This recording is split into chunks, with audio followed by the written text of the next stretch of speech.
Hello everyone, Alpha here, or better known as the guy who can't read. So yeah, here we are back with some more of the Kite Runner by Khaled Hosseini. And here we are in chapter 4. And so in last chapter, chapter 3, we learned that Amir is a bit jealous about Hassan since his father gives more attention to him, and also his father thinks that Amir himself is weak. He's not manly enough because he's not athletic at all, and he prefers to read books. Anyways, let's get on with it with chapter 4. In 1933, the year Baba was born, and the year Zahir Shah began his 40-year reign of Afghanistan. Two brothers, young men from a wealthy and reputable family in Kabul, got behind the wheel of their father's Ford Roadster. High on hashish and mass on French wine, they struck and killed a Hazara husband and wife on the road to Pagam.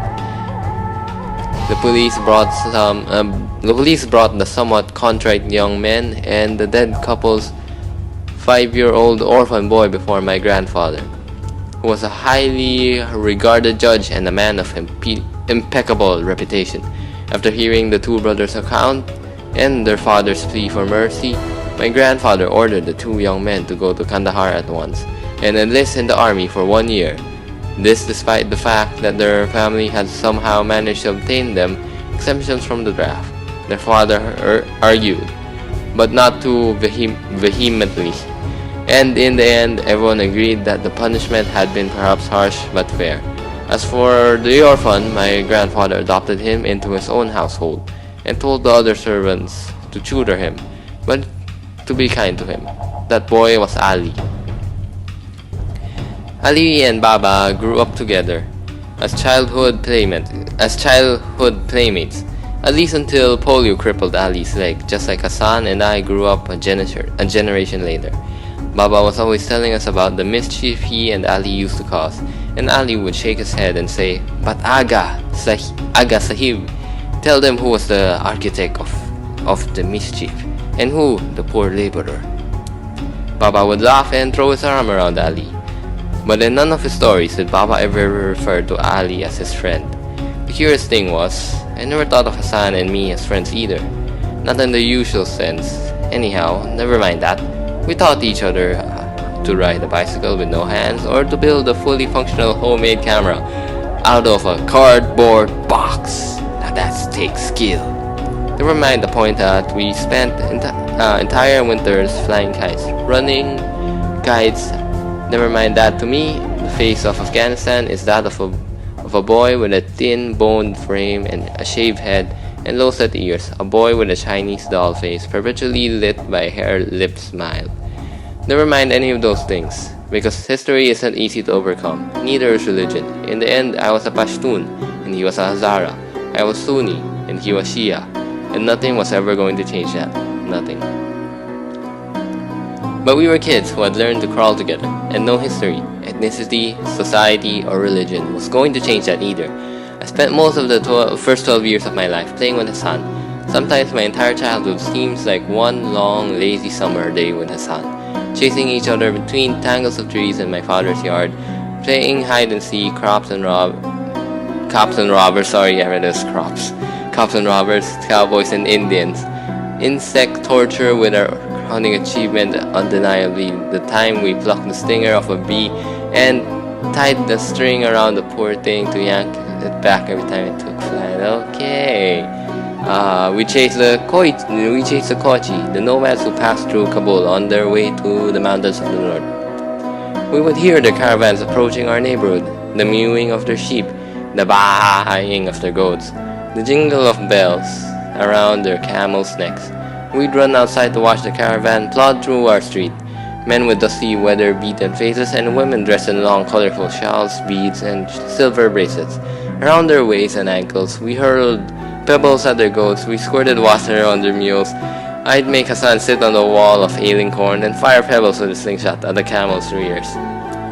Now that's called being mean to camels. What did they ever do to you? All they do is carry your stuff. Okay. We saw our first Western together, Rio Bravo, with John Wayne, at the cinema park across the street from my favorite bookstore. I remember begging Baba to take us to Iran so we could meet John Wayne. Baba burst out in gales of his deep-throated laughter, a sound not unlike a truck engine revving up. And when we could talk again, explained to us the concept of voice dubbing. Hassan, Hassan and I were stunned, dazed. John Wayne didn't really speak Farsi, and he wasn't Iranian. He was American, just like the friendly, long-haired men and women we always saw hanging around in Kabul, dressed in their tatered, brightly colored shirts. We saw Rio Bravo 3 times, but we saw our favorite western, The Magnificent Seven, 13 times. With each viewing, we cried at the end when the Mexican kids buried Charles Bronson, who, as it turned out, wasn't Iranian either. Too much spoilers, man. Are these movies even real? We took strolls in the musty-smelling bazaars of the Shar Enau section of Kabul, or the New City, west of the Wazir Akbar Khan district. We talked about whatever film we had just watched and walked amid the bustling crowds of bazaris. We snaked our way along among the merchants and the beggars, wandered through narrow alleys cramped with rows of tiny, tightly packed stalls. Baba gave us each a weekly allowance of Tefn Africanis, and we spent it on warm Coca-Cola and rose water ice cream topped with crushed pistachios. During the school year, we had a daily routine. By the time I dragged myself out of bed and lumbered to the bathroom, Hassan had already washed up, prayed the morning namaz with Ali, and prepared my breakfast, hot black tea with 3 sugar cubes and a slice of toasted naan, topped with my favorite sour cherry marmalade, all neatly placed on the dining table while I ate and complained about homework. Hassan made my bed, polished my shoes, ironed my outfit for the day, packed my books and pencils. I'd hear him singing to himself in the foyer as he ironed, singing old Azhar songs in his nasal voice. Then Baba and I drove off in his black Ford Mustang. Wow, a car that drew envious looks everywhere because it was the same car Steve McQueen had driven in Bullitt, a film that played in one theater for 6 months. Hassan stayed home and helped Ali with the day's chores, hand washing dirty clothes and hanging them to dry in the yard, sweeping the floors, buying fresh naan from the bazaar, marinating meat for dinner, watering the lawn. After school, Hassan and I met up, grabbed a book, and trotted up a bowl-shaped hill just north of my father's property in Wazir Akbar Khan.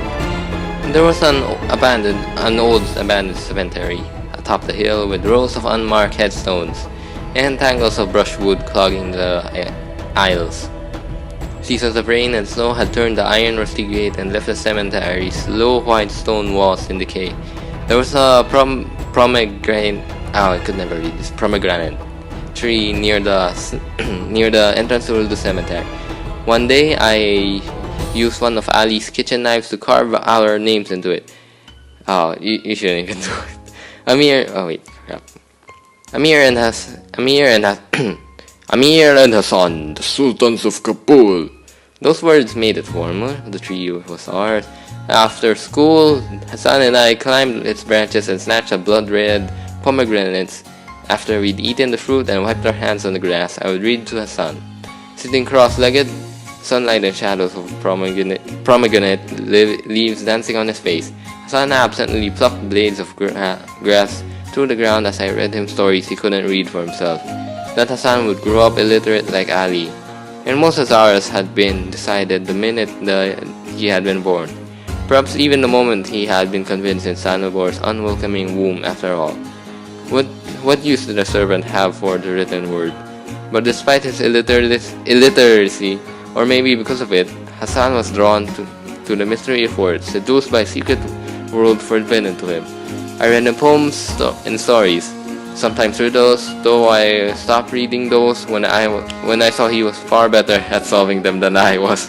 So I read him unchallenging things, like the misadventures of the bumbling Mullah Nasruddin and his donkey.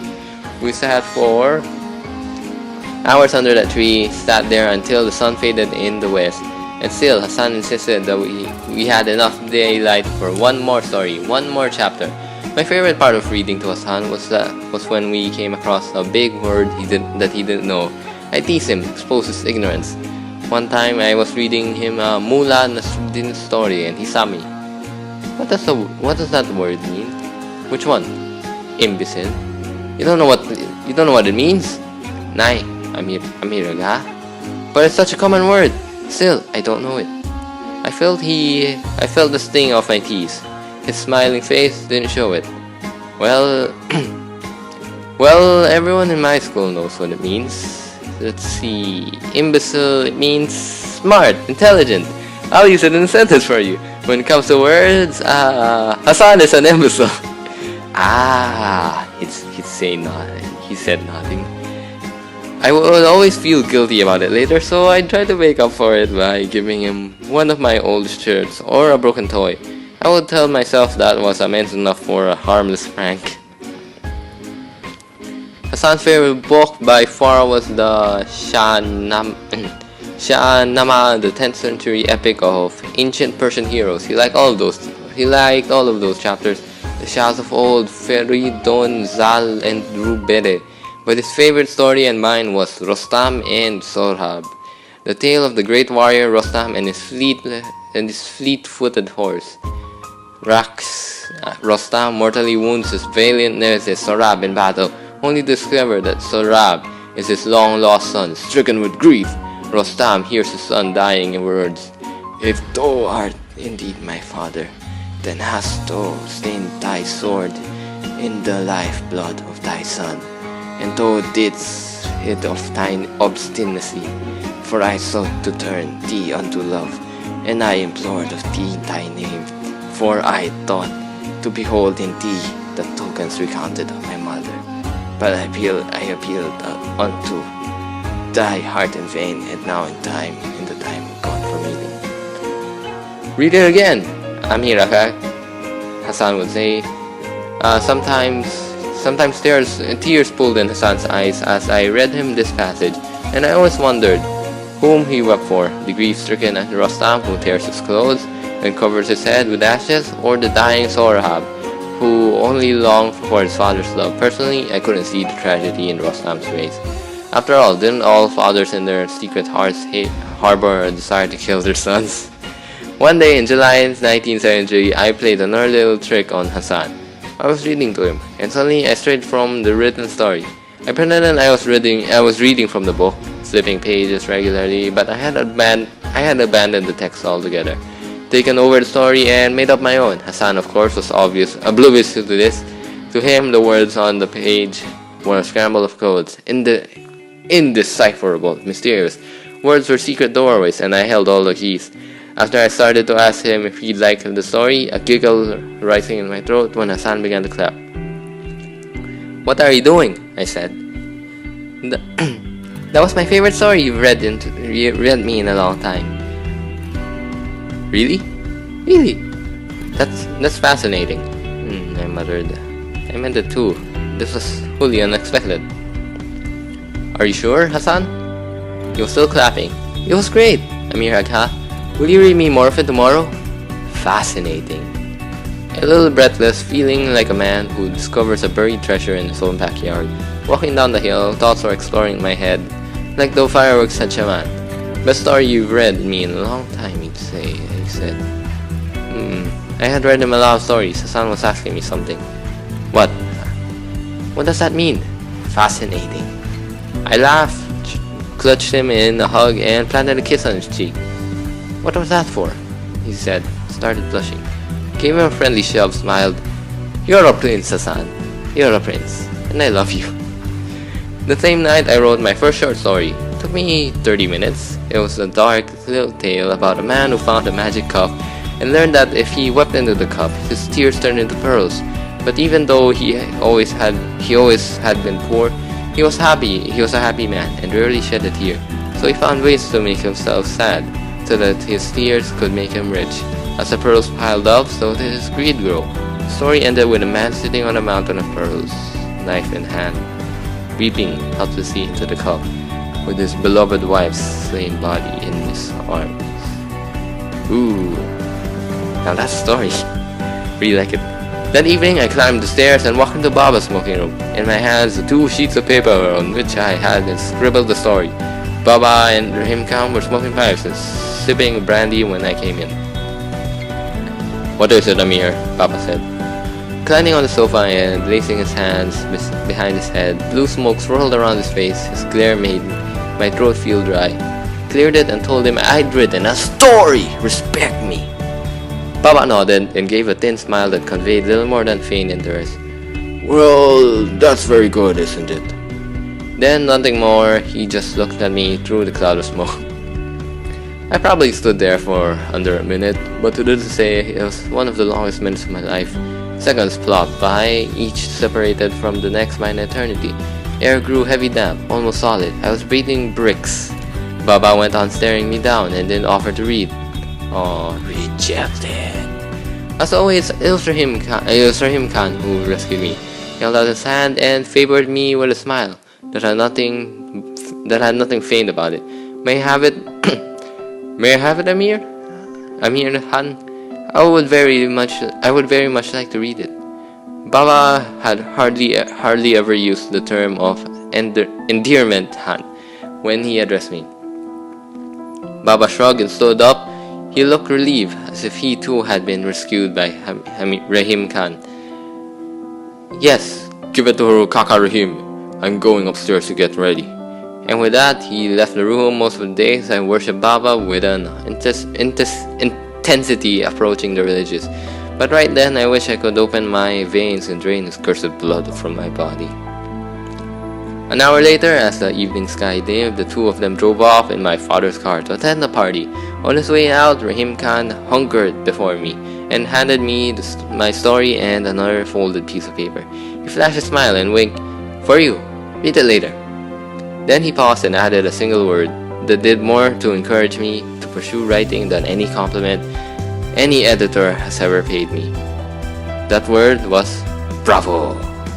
When they left, I sat on my bed and wished Rahim Khan had been my father. Then I thought of Baba and his great big chest and how good it felt when he held me against it, how he smelled of fruit in the morning, and how his beard tickled my face. I was overcome with such sudden guilt that I bolted to the bathroom and vomited into the sink. Later that night, curled up in bed, I read Rahim Khan's note over and over. I read it like this. "Amir Khan, I enjoyed your story very much. Mashallah, God has granted you a special talent. It's now your duty to own that talent. Because a person who wastes his God-given talents is a donkey. You have written your story with sound grammar and interesting style, but the most impressive thing about your story is that it has irony. You may not even know what that word means, but you will someday. It is something that some writers reach for their entire careers and never attain. You have achieved it with your first story. My door is and will always be open to you, Amir Khan. I shall hear any story you have to tell. Bravo. Your friend, Rahim Khan. Buoyed by Rahim Khan's note, I grabbed the story and hurried downstairs to the foyer, where Ali and Hassan were sleeping on a mattress. That was the only time they slept in the house. Ooh. Oh no, someone's sleeping in the house now. Oh, because the boss isn't around. When Baba was away and Ali had to watch over me, I shook Hassan awake and asked him if he wanted to hear the story. He rubbed his sleep-clogged eyes and stretched. Now, what time is it? Never mind the time. The story's special. I wrote it myself. I whispered, hoping not to wake Ali. Hassan's face brightened. Then I have to hear it, he said, already pulling the blanket off him. I read it to him in the living room by the marble fireplace. No playful straying from the words this time. This was about me. Hassan was a perfect audience in many ways, totally immersed in the tale, his face shifting with the changing tones in the story. When I read the last sentence, he made a muted clapping sound with his hands. Mashallah, Amir. Bravo. He was beaming. You liked it? I said, getting my second taste, and how sweet it was of a positive review. Someday, inshallah, you will be a great writer. And people all over the world will hear your stories. You exaggerate, Hassan, I said, loving him for it. No, you will be great and famous, he insisted. Then he paused, as if on the verge of adding something. He weighed his words and cleared his throat. But do you permit me to ask you a question about the story? He said shyly. Of course. Well, he started and broke off. Tell me, Hassan, I said. I smiled, though suddenly the insecure writer in me wasn't so sure he wanted to hear it. Well, if I may ask, why did the man kill his wife? In fact, why did he ever have to feel sad to shed tears? Couldn't he have just smelled an onion? I was stunned. That particular point. So obvious, it was utterly stupid. Hadn't even occurred to me. I moved my lips soundlessly. It appeared that on the same night I had learned about one's writings of objectives, irony, and would also be introduced to one of its pitfalls, the plot hole, taught by Hassan. Of all people, Hassan, who couldn't read and had never written a single word in his life, a voice cold and dark suddenly whispered in my ear. What does he know, that illiterate Hazara? He'll never be anything but a cook. How dare he criticize you? Well, I began, but I never got to finish that sentence. Because suddenly, Afghanistan changed forever. Yay! Okay, so that was chapter 4. And yeah, so for this chapter, we see that he was able to make a story. His own story, in fact. And yeah, for me, that was really impressive. I mean, like, I know this is, of course, this is gonna be, like, first story. It's my first story, and I'm so good at it, yeah. So, but yeah, if a kid was able to do that, with a sudden twist in the end, that was really good. For me, it was a really good short story, as in the story, not this entire book. I haven't finished reading it, so yeah, we don't know either. But anyways, we end it here for now, and we continue later, tomorrow with chapter 5 and see how Afghanistan was changed forever. Bye, guys.